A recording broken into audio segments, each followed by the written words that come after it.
yung mga katambay kat, good morning, good morning, good morning, good morning, good morning, good morning, good morning, good morning, good day all mga katambay. Ang oras ating ngayon ay 8:39 na ng umaga sa pecha na May 3, 2026. So yung mga katambay, church day na ngayon. So nandito yung mga motor, tapos nandun si Big Big, nag-isa si Big Big doon. So ayun,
lulubog yung bangka.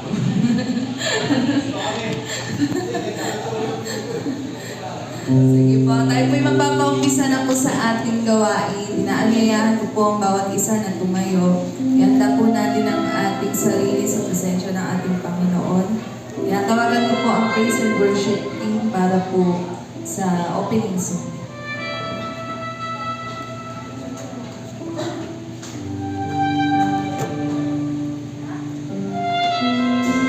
Isang mapagpalang umaga sa ating lahat. Ating pong ihanda ang ating mga sarili na umawit ng papuri para sa ating Panginoon.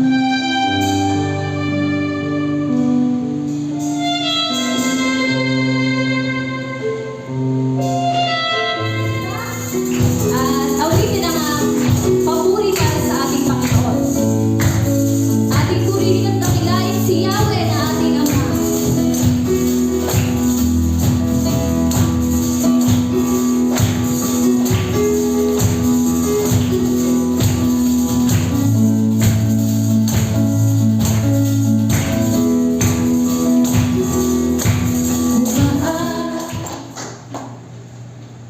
Maraming salamat.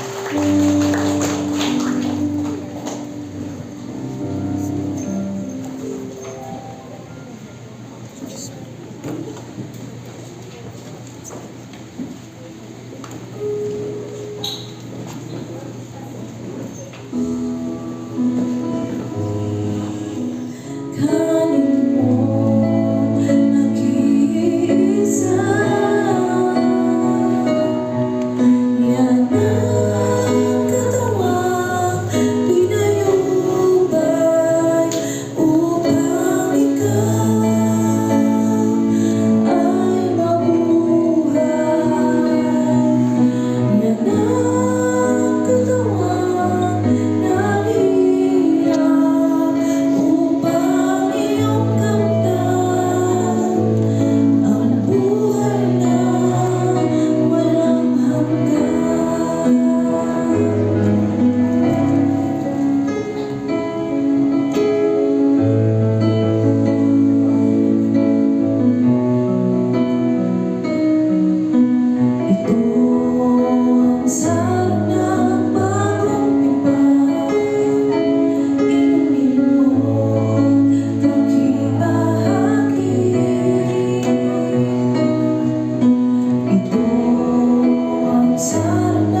Bago'y pagkanulo ay dumungkot ng tinapay at pinagpira-piraso po ito at pinahagi po sa kanyang mga alagad at binigay po ang katas ng ubas. Ang sabi po ng Panginoon ay alalahanin niyong lagi ang bagay na ito bilang pag-aalala sa dakilang kamatayan ng Panginoon sa krus ng Kalbaryo at ang kanyang pong nalalapit na pagbabalik na ating pong dakilang pag-asa. At mamaya po, bibigyan po natin ng pagpapaliwanag ang bagay po na ito. Tayo po isang daling manalangin. Panginoon, sa oras nito, bilang pagsunod, Panginoon, sa iyo, ayon po sa aming pong napag-aralan, O God, mahalagang katotohanan at aral, Panginoon, sa amin. Ang walang lahat po. Sa pangalan ni Jesus, Amen. Pagbabasa po ng walang nakasulatan ng ating po mga elders, ang Nanay Rita at Nanay Vilma sa unang Korinto, chapter 11, verse 23 hanggang 29.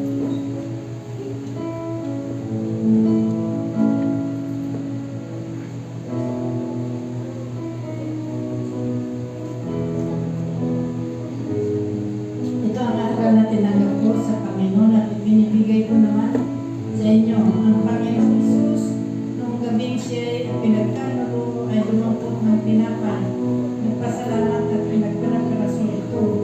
At sinabi, ito ang aking katawan na iniaalok para sa inyo. Gawin ninyo ito bilang pag-alaala sa akin. Gayon din naman, matapos magkapunan ay hinawakan niya ang saro at sinabi, ang sarong ito ay ang pagkupan at pinagtibay ng aking dugo. Iinumin ninyo ito, gawin ninyo bilang pag-alala sa akin. Sapagkat tuwing kakain kayo at tinapay na ito at ininom sa sarong ito ay pinahayag ninyo ang kamatayan ng Panginoon hanggang sa muling pagkarito niya. Ang sino mang kumakain ng tinapay at umiinom sa saro ng Panginoon nang di nararapat ay nagkakasala sa katawan at dugo ng Panginoon. Kaya dapat siyasatin ng tao ang kanyang sarili bago kumain ng tinapay at uminom sa saro. Sapagkat ang sino mang kumakain at umiinom ng hindi pinahahalagahan ang katawan ng Panginoon ay kumakain at umiinom ng hatol sa kanyang sarili. Maraming salamat po. Maliwanag po ang pagkakabasa, ang kamatayan, pagkabuhay ng Panginoon, at ang kanyang muling pagbabalik. Ang kamatayan, muling pagkabuhay ng Panginoon, ito po ay authority, power, ano po. Dapat pong maranasan po natin, maging totoo po sa atin, ang kapangyarihan ng kamatayan at muling pagkabuhay ng Panginoon. Kung paano napagtagumpayan po niya ang kamatayan. Tayo po mga anak po niya na tumanggap sa Kanya bilang Panginoon at sariling tagapagligtas. Mapapagtagumpayan din po natin ang mga kasalanan, mga karamdaman, mga pagsubok. Yan po yung pinakadakilang mensahe ng kapangyarihan ng kamatayan at muling pagkabuhay ng Panginoong Kristo. At ang Kanya pong nalalapit na pagbabalik, ito po ang ating pong dakilang pag-asa. Ang makasama po tayo sa ating Panginoon, ang Hari ng mga hari, Panginoon ng mga sa langit. Ito po ang ating pong dakilang pag-asa. Kaya po sa bagay po nito, maliwanag din po na dapat siyasatin ng tao ang kanyang sarili sa tuwing tayo po ay tatanggap ng balalahapunan. Tayo po'y manalangin. Panginoon, sa oras na ito, nagpapasiyasat po ang anong pong kariman kasalanan. Humingi po kami ng takot sa iyo. At tulungan mo po kami, Panginoon, sa pagtanggap po namin ng balalahapunan. Maranasan po namin ang kapangyarihan ng kamatayan at muling pagkabuhay ng Panginoong Kristo. Natalakay, Panginoon, ang mga kasalanan. Ang pagtatagumpay sa kasalanan, ito po ay challenge. Ito po ay proseso. Kaya po napakahalaga, Panginoon, na maranasan po namin ang kapangyarihan ng kamatayan at muling pagkabuhay ng aming Panginoong Kristo tungo, Panginoon, sa isang malago, maunlad na Kristiyano at nagtatagumpay sa kasalanan. Patawarin po kami, Panginoon, pakalinisin, O God, sa pangalan ni Jesus. Amen. Ang Predicador Teting po ay babanalangin po ang ating mga sangkap. Aming Diyos, kami po ay nagpapasalamat sa umaga na ito at kami po ay nabahagian, Panginoon, sa iyong salita. Maraming salamat, Panginoon, sa mga pagpapala at kalakasan na iyong pinagkaloob po sa amin. Patawarin mo po kami sa aming mga kasalanan, Panginoon, na nagawa dahil ikaw po, Panginoon, ay napakamatay sa krus dahil sa aming mga kasalanan. Sa umaga na ito, Panginoon, kami po ay makibahagi sa iyong banal na hapunan at basbahan mo po itong hostya bilang simbolo ng iyong katawan, Panginoon Diyos. At ang katas ng ubas ay simbolo ng iyong dugo. Maraming salamat sa umaga na ito sa pangalan ni Jesus. Amen. Tili po ito sa pagkakatayo at lalapit po ang ating mga predikador, predikadora upang bigyan po kayo ng sangkap.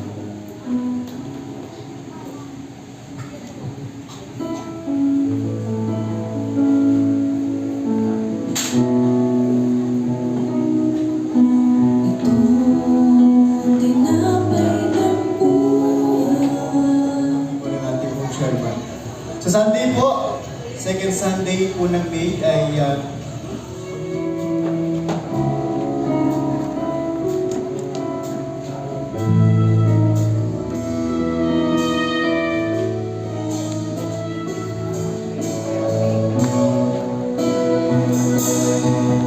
salamat po sa iyo sa umaga po ito sa pagsama mo, Panginoon, sa amin. Salamat sa iyong presensya. Salamat po sa banal na Espiritu na amin pong naranasan, nag-ikat sa amin, nag-motivate sa amin, nag-challenge sa amin, Panginoon. Salamat po sa iyong mga salita na amin pong narinig sa umaga po ito. Maging gabay po namin ito, Panginoon, sa patuloy na pagsunod, O Diyos, sa iyo. Ang kilalanin ka bilang Panginoon sariling tagapagligtas, pinakatama po ito. Ang sumunod sa iyo, Panginoon, bilang Panginoon sariling tagapagligtas, pinakatama po ito. Ito po ang challenging, Panginoon.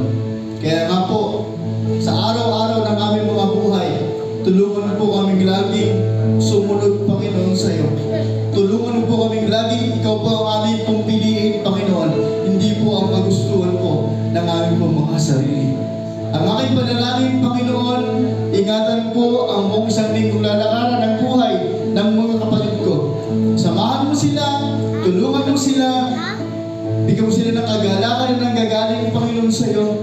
At habang nakakaranas po kami, Panginoon, ng napakainit na panahon, Panginoon, ng aming kalusugan, ilayo mo kami, Panginoon, sa namamuri ng mabibigat na karamdaman, kami magkakaroon ng karamdaman, ikaw ang Diyos na magpapagaling, Panginoon, sa amin. Bigyan mo kami ng lakas na ma-overcome, Panginoon, ang init ng panahon. Ang hanap buhay at negosyo ng iyong po mga anak ay pagpalain mo rin po, Panginoon.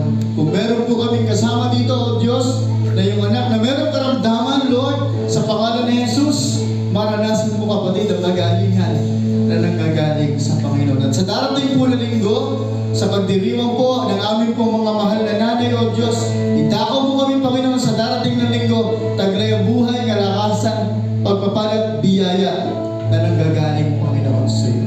Sa pagkakaot ng basbas ng iyong lingkod, ipadaloy sa mga kapatid ang pagpapala.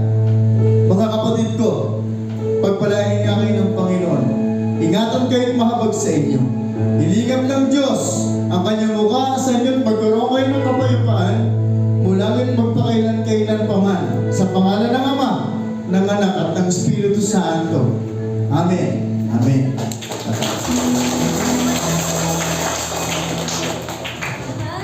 See you po ulit next Sunday. And